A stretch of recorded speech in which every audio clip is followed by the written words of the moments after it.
Chairman sir, 125 साल पुराने Indian post office act को अमेंडमेंट करने के लिए बिल लेके आया गया है, पोस्ट ऑफिस बिल 2023। जैसा हम सब जानते हैं माननीय सभापति महोदय, डाक और डाकघर और डाकिया ये एक ऐसे इंस्टीट्यूशंस हैं जिन पे देश भर में जन जन में बहुत ही एक बड़ा विश्वास है। 125 साल पुरानी संस्था को एक समय था जब लग रहा था कि ये इररिलेवेंट हो जाएगा।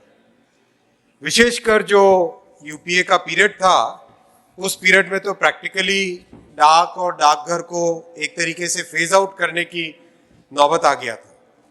लेकिन पिछले 9 वर्षों में जिस तरह से पोस्ट ऑफिस और पोस्टल इंस्टीट्यूशन को रिवाइव किया गया है, उस रिवाइवल का रिफ्लेक्शन है इस नए बिल में।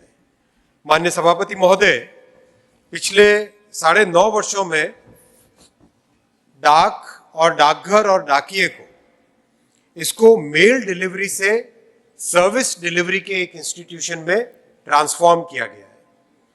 पोस्ट ऑफिस को प्रैक्टिकली एक बैंक में कन्वर्ट किया गया है।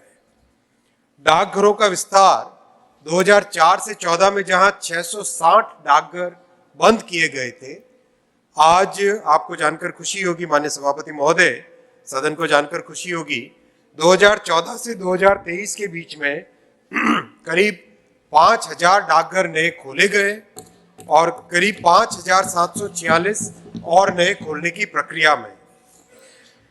1,60,000 डाकघरों को कोर बैंकिंग और डिजिटल बैंकिंग के जरिए से कनेक्ट किया गया है।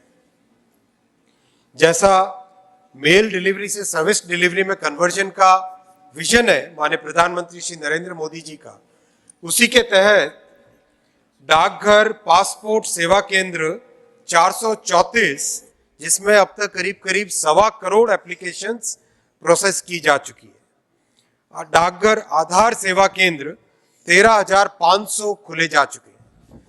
3 करोड़ से ज्यादा सुकन्या समृद्धि खाते, जो बेटियों के लिए एक बहुत बड़ा आर्थिक संबल बनता है, उसमें 1,41,000 करोड़ रुपए अब तक जमा हो चुके हैं।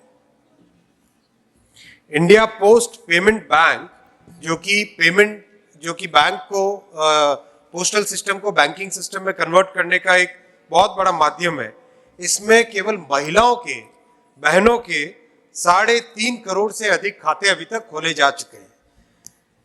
अब सभापति महोदय, आपको एक और बहुत जानकर खुशी होगी कि डाकघर निर्यात केंद्र एक ऐसी सुविधा बनी है जिसके जरिए से एक रिमोट एरिया से भी साधारण ग्रामीण क्षेत्र में रहने वाले व्यक्ति भी दुनिया के किसी भी देश तक अपने सामान को पहुंचा सकते हैं।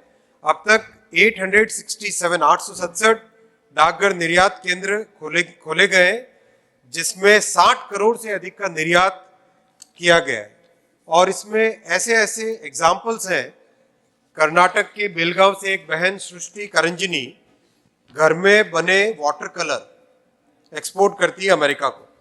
पंजाब के सरहिंद से एक भाई शिव कुमार आयुर्वेदिक दवाइयाँ एक्सपोर्ट कर रहे हैं।